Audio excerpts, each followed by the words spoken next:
हाय guys, मैं हूँ Parmeshwari Paikra. Welcome to my YouTube channel Paikra LLB में आपका स्वागत है। प्लीज़ मेरे वीडियो को लाइक शेयर और सब्सक्राइब जरूर करिएगा ताकि मैं आप लोगों के लिए नई नई वीडियोस लाती रहूँगी। इस वीडियो में हम बात करेंगे कि बार काउंसिल ऑफ इंडिया में रजिस्ट्रेशन करवाने से क्या क्या फ़ायदा होता है, इसके बारे में हम चर्चा करेंगे। जब भी कोई एक लॉ स्टूडेंट अपनी 3 ईयर या 5 ईयर की जर्नी को पूरा कर लेती है तो एक आउट ऑफ द वर्ल्ड वाली फीलिंग होती है। और इसके साथ ही उसने ऑल इंडिया बार एग्जामिनेशन का एग्जाम दे दिया है और बार काउंसिल में रजिस्ट्रेशन भी करवा लिया है। तो एज एन एडवोकेट तब तो हमें लगता है कि हम ही इंस्पेक्टर और माई क्रास हैं। इसके 5 बेनिफिट्स है और सबसे 5वां पॉइंट बहुत ही इंटरेस्टिंग है। तो हम ये जानेंगे कि बार काउंसिल ऑफ इंडिया में रजिस्ट्रेशन करवाने से उसकी वैलिडिटी कितनी दिन तक रहती है। तो इसकी वैलिडिटी 2 वर्ष की रहती है। इसके बेनिफिट के सबसे पहला पॉइंट है, जब हम एक लॉयर से एक एडवोकेट बन जाते हैं, हर एक इंसान जो लॉ की पढ़ाई करती है, उनके पास लॉ की डिग्री होती है, वो हो गई लॉयर। और जब वो lawyer bar council of India में रजिस्ट्रेशन करवा लेते हैं तब वो क्या बन जाते हैं, एडवोकेट। मतलब अब आप फ्री हो जाते हैं कि आप अपने क्लाइंट को कोर्ट रूम में रिप्रेजेंट कर सकें। दूसरा पॉइंट है COP यानी कि सर्टिफिकेट ऑफ प्रैक्टिस। जब आपको सर्टिफिकेट ऑफ प्रैक्टिस मिल जाती है तो ये एक बहुत ही इम्पोर्टेंट डॉक्यूमेंट है, बहुत ही प्यारा डॉक्यूमेंट है जो आपके लॉ ऑफिस के वॉल पे जाता है।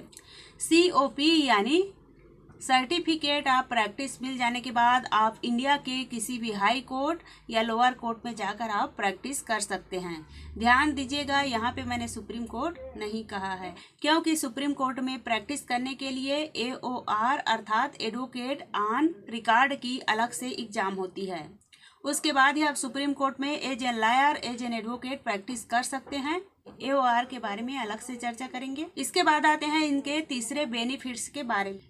इसके बाद आप सारे कंपटीशन एग्जाम के लिए एलिजिबल हो जाते हैं। जैसे आप जुडिशियरी के लिए प्रिपेयर करना चाहते हो, जज बनना चाहते हो, उसके लिए क्राइटेरिया है कि बार काउंसिल ऑफ इंडिया में आपका रजिस्ट्रेशन होना चाहिए। इसके बाद हम आते हैं IBPS एग्जाम के बारे में, जो कि बहुत ही इम्पोर्टेंट एग्जाम है। अगर आपको बैंक में लॉ ऑफिसर के तौर पर ज्वाइन करना है तो उसके लिए भी एक एलिजिबिलिटी क्राइटेरिया है। बार काउंसिल ऑफ इंडिया में रजिस्ट्रेशन होना चाहिए। इसके अलावा हम देखें तो जाग का एग्जाम होता है, जिसका फुल फॉर्म है जज एडवोकेट जनरल। ये एक पोस्ट होती है, लीगल पोस्ट होती है, जो कि आर्मी, नेवी और एयर फोर्स में जाने के लिए होती है। और इसकी भी एक इम्पॉर्टेंट एलिजिबिलिटी क्राइटेरिया है कि आपका बार काउंसिल ऑफ इंडिया में रजिस्ट्रेशन होना चाहिए। इसके अलावा अगर हम बात करें तो यदि आप कॉरपोरेट काउंसिल बनना चाहते हैं, कॉरपोरेट वर्ल्ड में कदम रखना चाहते हैं, तो उसके लिए भी बहुत इम्पॉर्टेंट क्राइटेरिया है। इसमें भी बार काउंसिल ऑफ इंडिया में रजिस्ट्रेशन होना अनिवार्य है। इसके बाद आ जाते हैं 4th बेनिफिट्स के बारे में। आपको बार काउंसिल ऑफ इंडिया के वेलफेयर स्कीम के अंदर काफी सारे बेनिफिट्स, काफी सारे स्कीम और बेनिफिट मिल जाते हैं। जैसे आपको 5 लाख तक का पर्सनल एक्सीडेंटल इंश्योरेंस मिल जाते हैं। इसके अलावा 5 लाख तक का लाइफ इंश्योरेंस मिल जाता है।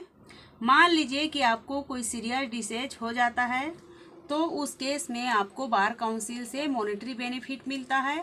हालांकि मॉनेटरी बेनिफिट इस बात पे डिपेंड करता है कि आपको जो डिसीज हुआ है वो कितना सीरियस है। इसके लिए आप बार काउंसिल में एप्लीकेशन लगा सकते हैं। अब आते हैं 5वां पॉइंट पे, जो बहुत ही ज़्यादा इंटरेस्टिंग है। और अगर आप फर्स्ट जनरेशन लॉयर हैं अपनी फैमिली में तो आप इस चीज से कनेक्ट जरूर करेंगे। तो ये 5वां बेनिफिट ये है, जब आप इनरोलमेंट करा लेते हैं एज एन एडवोकेट, उसके बाद अपने गाड़ियों के पीछे एडवोकेट ब्लैक कलर का स्टिकर लगा हुआ देखे होंगे। तो वो जब स्टिकर लगा के अपने गाड़ियों में घूमते हैं, 2 व्हीलर या 4 व्हीलर में, तो बहुत ही शान से सिटी में घूमने वाली फीलिंग होती है, जिससे आप औरों को ये मैसेज देते हैं या अपने पड़ोसियों को या अपने रिश्तेदारों को कि भैया new advocate as in the town ये हो गई है। तो ये 5 benefits bar council of India में रजिस्ट्रेशन करवाने के फायदे हैं। और रजिस्ट्रेशन की वैलिडिटी 2 साल की होती है जब भी आप पार्टिकुलर स्टेट बार काउंसिल में रजिस्ट्रेशन करवाते हैं। और ये 2 साल का टाइम इसलिए दिया जाता है ताकि ऑल इंडिया बार एग्जामिनेशन क्लियर कर सके। और बार काउंसिल ऑफ इंडिया में एनरोलमेंट करवा लीजिए ताकि आप एज एन एडवोकेट किसी भी हाई कोर्ट या लोअर कोर्ट में प्रैक्टिस कर सकते हैं। इसमें 2 साल का पीरियड है अपने रिप्रेजेंट स्टेट के हाई कोर्ट या लोअर कोर्ट में प्रैक्टिस करने। अब ये 2 साल का जो वैलिडिटी है और आप उस 2 साल के अंदर ऑल इंडिया बार एग्जामिनेशन क्लियर नहीं कर पाते हैं क्योंकि ये 2 साल का प्रोविजनल एनरोलमेंट है, क्योंकि इसके एक्सपायर होने के बाद आपको फिर से ऑल इंडिया बार एग्जामिनेशन देना होगा। इस प्रकार बार काउंसिल ऑफ इंडिया में रजिस्ट्रेशन के जो बेनिफिट्स हैं उसके बारे में मैं आप लोगों को बता दी हूँ। प्लीज़ मेरे वीडियो पसंद आए तो एक लाइक शेयर एवं सब्सक्राइब जरूर करिएगा। Thanks for watching this videos. नमस्कार।